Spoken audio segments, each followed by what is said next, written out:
Hello, everyone, and welcome back. And in my language, welcome will be pronounced and spoken as Umekomo. My name is Dr. Ejidong Mendy, also known as Didi, and I'm CCL's Environmental Justice Action Team co-lead and a California State Coordinator as well. The Climate and Environmental Justice Team, also called CEJ Team at CCL, expands the understanding of EJ perspectives by educating and informing all CCLers.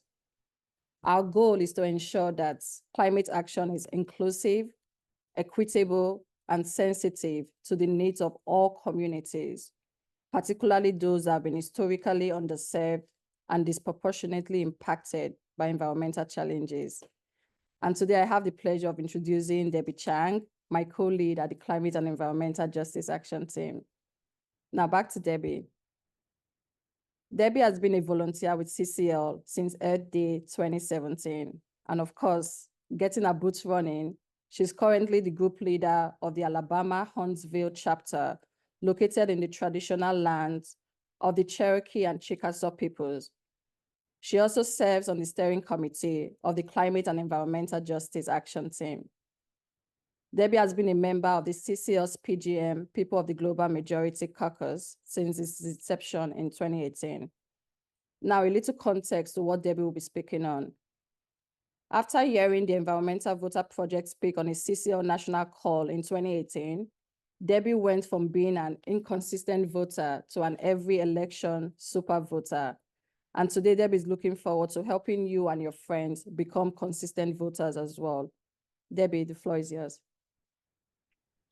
Thank you so much, Didi. Thank you for that wonderful introduction. So climate supervoters, ballot research party, and everyone here knows that voting is important, but what if the barrier to showing up for the election is something else? So a little bit background about me, in addition to what Didi said about my volunteering with Citizens Climate Lobby, I've also volunteered or worked on several campaigns and voter outreach organizations. So I worked in 2016 for the 2016 presidential election in New Hampshire. I've volunteered with the Election Protections Chinese Hotline through APIA Vote, and more recently with the Environmental Voter Project. So I want to say also thank you to CCL for letting me speak here today, and Karina and Minur for your amazing organizing and leadership.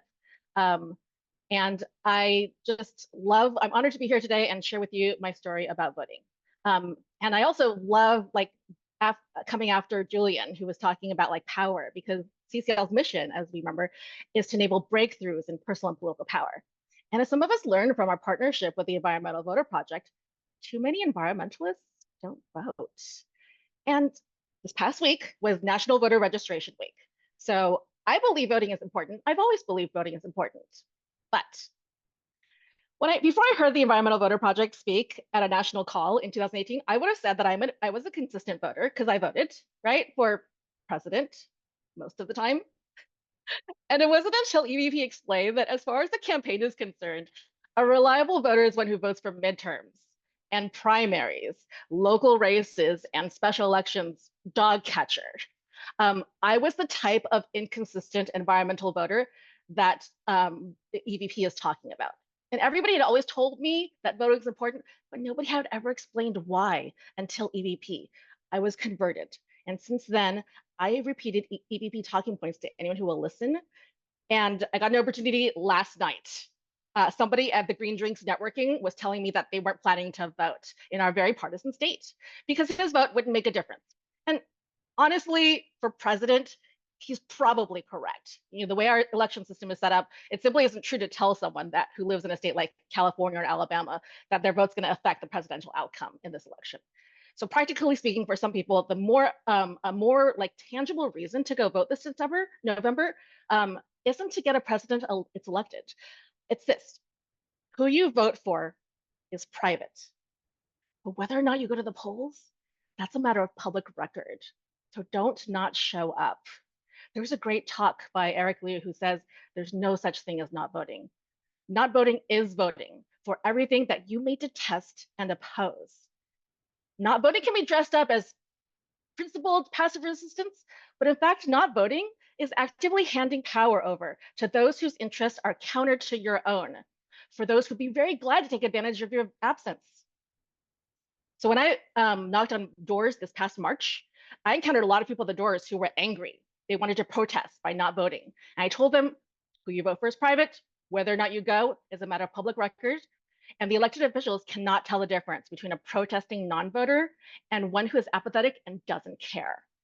My last municipal election that happened last month, 7% of people showed up.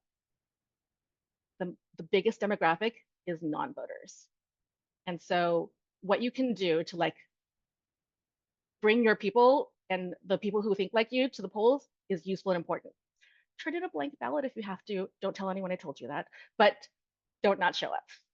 Every single time I vote, I permanently yank our area's voting demographic a little closer to people like me, a little more female, a little more person of color, a little more environmentalist. Always, no matter what the outcome of the election is. Because I've worked in several elections now, I can tell you the campaign staff, we can see a record of how often you vote. Not who you vote for, of course, but how many of the last elections you've gone to. And whose opinions do you think campaigns are going to prioritize? Like, whose opinions do you think the person who wins is going to prioritize? Do you think the winning candidate spent most of their energy on people like past me who would almost never vote? No, because if they did, they wouldn't be able to win. And I've learned a lot about power in the past few years. And if when you're like most human beings, you prefer to talk to people you like, that you agree with, that you are like you. And an elected official, they talk to everyone who agrees with them or not. That is, they talk to everyone who votes. And if you and your voting bloc are not a critical mass yet, then you don't have enough power to support your elected representatives into prioritizing your issues. So it's really easy when you're talking to people like you that like, everybody thinks like this, why doesn't my politician? They talk to more people than just you and your private circle. So how do we get to a critical mass?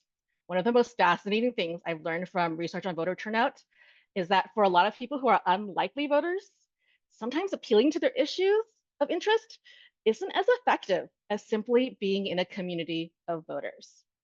So today's answer to building voter turnout and power in your area, let's have a ballot party. So we're gonna host, we're gonna do one today too. So we're gonna have some practice section and do some homework later on today. But if you want to host a ballot party in your own area, a BYOB, bring your own ballot. The idea is for folks where the barrier to voting isn't the willingness and the desire to vote, but logistics or time or space. Working out exactly how to walk through the voter registration process or making the time to read, review, and research the ballot. We're gonna have time to do that today in this session. And I'm going to tell you that I happen to know a CCL chapter leader who almost didn't vote in 2020 and also in 2018 after she heard the Environmental Voter Project speak and almost didn't vote in 2016. And didn't I tell you that in 2016 I was on the presidential election? I almost didn't vote while I was on the president. So clearly it wasn't because I didn't think it was important. And the reason for those was because I had moved. I didn't know that voting laws were different in different places. I thought I had missed my window. And if you have this like ballot party, you can talk to each other, be in community. It was because somebody told me that I could still register, that I did all these things. So be that someone for people in your group. So it's about ballot research party also helps with accountability and it's fun, it's community. So here's a dedicated time and space to sit, open up a ballot, figure out a voting plan for when, where, and how you're gonna vote. And your chapter can host a ballot research party. I also want to acknowledge the people here who may be ineligible to vote for various reasons. This is, again, a way that you can help environmentalists and people like you vote and win this year. So I'm going to share some toolkits in a minute, but basically, the timing of your voting research party. Aim for a day after sample ballots are available and preferably before your state's registration deadline for the for this presidential primary. Check your local dates, they're all different. And a lot of them, sorry, Brett, a lot of the ballots are actually already out, so you'll be able to see them. Okay, next, if it's in person, you can make it fun. You know, food always brings people, drinks, snacks, helps to be festive. You can decorate, you can tell people to come and dress in a red, white, and blue theme. That's always fun. And you ask attendees to bring. And hosts, maybe there's a few extra on hand. Voter guides, websites, make sure there's internet access. So again, those ballots are out and available. Finally, you can set some norms. So if you're in CCL, remind people that CCL welcomes folks across the political spectrum. Be sure to respect the different political ideologies in the room. If your chapter wants to discuss the candidates, you can also invite attendees beforehand to research a particular office or ballot measure, and they can lead the discussion with what they find. If you're the host, try to make sure everyone gets to participate and that nobody's dominating the conversation. You can also take notes. For example, in one of the events that we had when I was in the DC chapter, we had a shared Google document where we threw all of the voter registration details that we could find, all the candidate websites and social media, and external voter guides for our district, like Ballotpedia or newspaper endorsements. And then afterwards, we shared that endorsement with our chapter for the people who couldn't attend. All right, so I'm going to share some of the favorite Ballot Ready. Ballot Ready has a great toolkit, so you can access the party's toolkit and the slides. So if you look at the slides, this is from 2020, so you'd have to either edit or just skip to the ones that are important. They tell you what the ballot party is, introducing yourself and an agenda, some guidelines for discussion, like we said earlier, setting some norms, and what you're going to do. We're going to do this later. There's some conversation starters and what your next steps are. So ignore that, that's 2020. I will also share that they also have a great toolkit for those of you who want to host. A host toolkit, again, 2020. What to do before your party, during your party, and after your party, and how to let people know about it. Okay, so those resources will be shared for you in the chat. And let's see, I can find my script back again. So here's some more resources for ballot research toolkits. I'm going to post all of these into the chat because I love these. Here are all of those links. So that first link, Party Toolkit and Event Slide Deck from Ballot Ready. Make a Plan to Vote Toolkit from the National Voter Education Week. There's two of them. One's, I made that backwards. The first, one of them is Ballot, Getting to Know Your Ballot Toolkit, and the other one is Plan, Making a Plan to Vote. So making a plan to vote is things like, if you ever talk to a canvasser, they say things like to you, are you planning to vote or early, or are you planning to vote by mail, or are you planning to vote on election day? And if you say election day, they say, okay, great. So election day is this day. Are you planning to go in the morning, in the afternoon, or in the evening? And it helps you set the idea in your head. And if you're in a commuter, if you're in a commuter city, you might say, do you think you'll take the public transportation, or are you getting a ride, or are you going to drive? And it all just helps you cement it in your head. And once you have that, when the day comes, you don't have to try and figure out what you're going to do. So that's that. I've been meaning to say, if people have questions, to throw them into the chat, and then Didi can ask them out loud. And then later on, we're going to launch into our a semi-quiet time where we can answer questions and figure out our own plans. So if there's questions other than myself.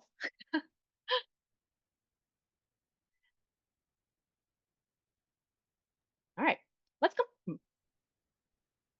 Yeah, let's come back. We'll come back. Keep asking those questions. So when you're at your party, what do? You've got everyone there, and you're ready to go, and you set some ground rules. You're ready to make a voting plan, but where do you go for more information? So oftentimes, the most reliable source of information is your state or your local county's elections officials office. So I would just do an internet search for your state, city, or county elections office, or an elections board. So here's an example for Pittsburgh, Pennsylvania. It's in Allegheny County. So I just Googled Allegheny County, Pennsylvania elections. And the first link was to the county's elections division. They have information on registration status, sample ballots, tracking your submitted ballot, and best of all, they have frequently asked questions. That's very useful for a lot of things that you'll have in a voting party with your friends and family. In the election offices often have social media where they have recent updates and reminders. You can help them signal boost that to your people. And they also have phone numbers. And sometimes you need a little more personal help than a website can provide. So the election protection hotline, 866 our vote, they can help you walk through your specific questions, and they can do it by phone, by text, by web chat. They can also do it in other languages. I volunteered for their Chinese language hotlines for the 2018 elections, and I've called a few times myself to ask questions. They're very knowledgeable.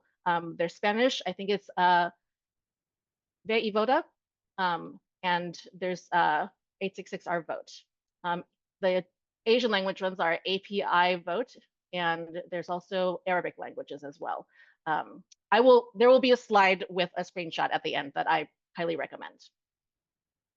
Okay, so you know how and when you'll vote. So your next step is deciding how to fill out your ballot.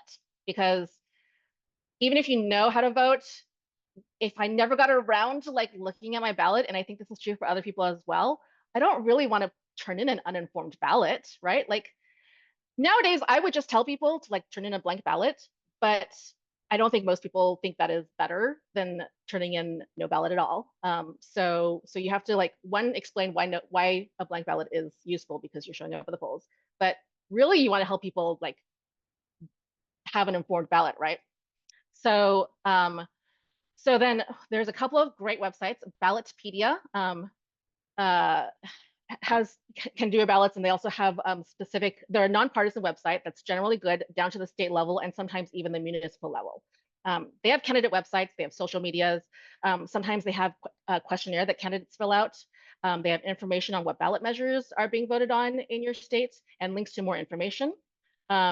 Also, your best bet, again, is your state or local elections office. They ask you for your address to make sure you don't get the ballot for the next city over or maybe even the next neighborhood over. Because the next neighborhood might have a different like ballot than you from a district. And the third-party sources, Ballotpedia, Vote 411. They have a lot of voter information. They sometimes also have candidate and ballot measure information too, because Vote 111 is an arm of the League of Women Voters. Your local league may have some great resources as well as endorsement information if you don't know much about the candidates. Other places that might endorse is your state's ACLU and your local paper. I actually once saw my sister's friend group, maybe like 5 or 10 years ago. They had like a whole spreadsheet of like different local groups' endorsements. And it was really helpful to see all of them at a glance and the nuances of how they differed from each other. Environmental groups that may also make endorsements is your local Sierra Club chapter or your League of Conservation Voters. I once volunteered in a California chapter of the Sierra Club's political committee. We got to interview our local city council candidates. It was the first time I actually realized how much local races affected my day-to-day life. I actually did not realize that. And so that's another place to look up information to help you make decisions for an informed ballot. And the bonus is once you've done this, you can share your ballot conclusions with friends who want to make good voting choices, but maybe don't have the time to do the research. And sometimes this takes the pressure off, and they can research 1 or 2 races they really care about and be confident in their trust and friendship with you to do the shortcuts for them. And this is life. Life is easier when there's teamwork. All right, let's pause right now and go back to questions. Didi, what have we got? Thank you, Debbie, for that amazing guideline on how to vote. We have some great questions. And the first one is just saying, could you please share some challenges that people might have if they are partisan for voting for different parties? If you could just say a few words about those challenges. Yeah, I think this is like what my fellow last night was talking about. He votes in a very partisan state. He actually stopped voting because he kind of was disillusioned. And I think it helps to know that when you're doing a ballot party, it helps to know that there's people like you, right? It helps, it's true that your individual vote maybe doesn't matter to the outcome of election. That's why you get the group together. When I worked and volunteered for my local state representative in March, we were not sure at all that we would win. And I got all my friends from the environmental groups to come and canvass for her. And we ended up winning in a landslide, which was really cool. But because it was a local race, I think I want to say like 17% of people voted for a statewide election. Not a statewide, I'm sorry, a local state election. And I think I probably personally turned out like 50 people of the 2,000-3,000 who showed up for us. And everyone who spent, a time canvassing with us probably brought out another 2 to 5 people. And sure, maybe your 2 to 5 people that you brought out didn't decide the election, but it absolutely was a part in the sweeping mandate. So every effort that you do with canvassing, every effort you do with talking to your friends and neighbors and social circle, that all contributes to how much power that politician has to carry out the actions that you want them to carry out. Thanks. Awesome. Debbie, our next question is, what did the Ballot Research Party do to increase voter engagement? Yeah, that's a good question. Thanks. I think it's helpful because in some states that I might be currently living in, they don't send out necessarily ballot informations for every single election. Or we happen to know that I'll tell you, my partner is under 35 and he throws out a lot of mail because there's a lot of junk mail. He doesn't get personal mail anymore. So when you get notices in the mail, sometimes you miss it. So a lot of times right now, what we're seeing is people tell each other about elections, people post on social media about elections. That's helpful to let you know that there's an election going on and who's running for those elections. I think we all probably know who's running for president, but not everyone knows who's running for Senate. Not everyone knows who's running for your representative. And we're having everyone in the House of Representatives is up for election this year. And not everyone knows who's running for, your Secretary of State in your state, your governor, your local candidates, your local representatives. Those are all critical races, and a lot of them decide your local environmental policies. And that's why those are important as well. I will tell you, in my voting parties, after we had them, at least 2 people came and told me that they personally voted because I reminded them there was an election. So social networking works when you're doing it in person. Thank you, Debbie. And if you have more questions, please don't forget to pop them in the Q&A section in the message, and we'll get to that. All right, fantastic. We are going to have a ballot party time. I want you to get your emoji fingers ready, and I'm going to ask you a few questions, and we're going to spend most of the rest of the time for hosting for our own ballot party, and you can see an example of it today. All right, so I'm going to ask you, are you registered at your current address? And this is a good way to ask people, because most people are going to tell you that they're registered, but if you ask them if they're done in their current address, maybe it'll remind them that they've moved recently, and in some states they need to re-register. So get your emoji fingers ready. If you are registered at your current address, please give me a thumbs up. If you are not registered, but you need to and plan to do so right now in the next 20, 30 minutes, give me a heart. All right, lots of thumbs up. I like it. I like it. If you didn't do either, maybe you need to put in a heart and do your registration right now. We're gonna do that. So find your, Google your local county or state and how do I register? Just say, how do I register? And Google will probably honestly give you the one for your state. All right. For those of you who had hearts, I put the question in the chat.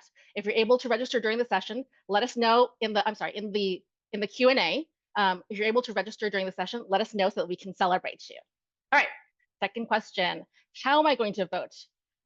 Early mail election day, what options are available in your state? When can I vote? What are the dates in my state? Where do I vote? Where is my polling location? You might be taking the time in this next half hour to talk about this. So at some point, I'm going to mostly stop talking and let you guys think about stuff and just answer questions and such. What's on my ballot this November? Okay, emoji ready. If you've already looked at your ballot, I want you to use the ta-da confetti emoticon right now. And it's in the Q&A. If you can link to it. Some places don't have ballots yet, so that's true. I love it. I'm seeing some confetti. Good job, everyone who's looked at your ballot already. So the quickest way to find it is to Google what's on my ballot this November and the state, and you'll get the question direct from the source, hopefully from your local elections place. And if you can find it, post the link in the Q&A as a response to my question.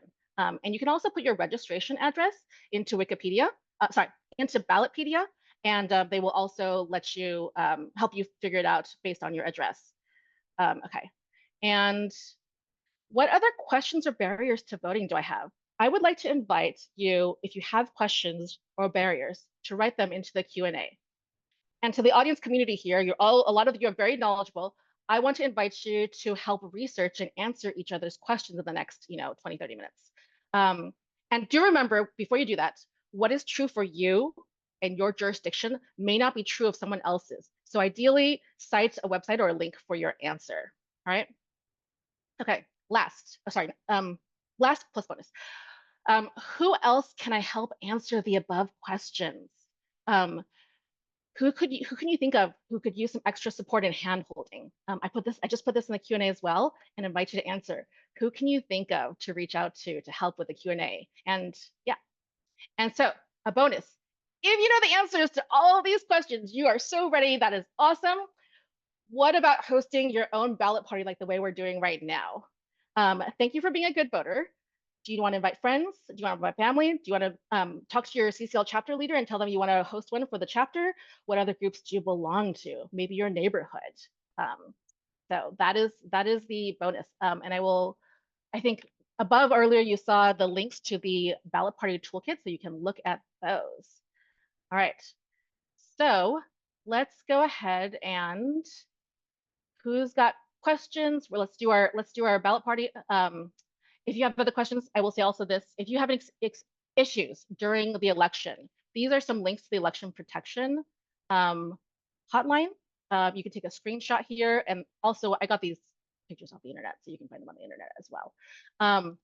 But you can contact Election Protection Hotline 1-866-OUR-VOTE, and they're just really a wonderful resource. 866-OUR-VOTE. You can also contact them if there's shenanigans at your polling issues and like in any sort of voter suppression or people trying to tell you not to vote or giving you misinformation. So that's also way. So Brett, can you go back to the ballot party time? TED Talk I referenced earlier, there's no such thing as not voting by Eric Liu. It's a great talk. I think we'll share these slides afterwards as well, and a lot of my resources are in the notes as well as on the screen itself. And if I forgot any other link, let me know. So again, election protection to help you or any of your people who may not have you next to them at some point. This is how they can help themselves. They can do the chat on the website, they can Facebook, they can, etc. So those are resources. So I'll say my elevator pitch to my social circle. So maybe you can steal this or use your own. If we and the people like us don't vote, then the elected decision makers don't have the political power. They don't have the capital and backing and support to carry out our issues the way we want them to. They end up prioritizing the issues of the people who do consistently vote. These politicians only have as much power as we give them by voting for them. And we can only take away their power by voting and giving our vote and our political capital to someone else.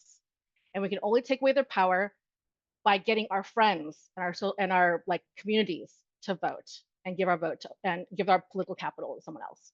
So go build that political power and help the people around you vote.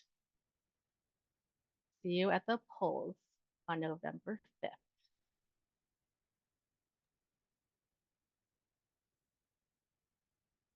Thank you so much, Debbie. And remember, like the song says, the people have the power and you are the people. So like Debbie has reiterated, vote and ensure you get people to the ballot box.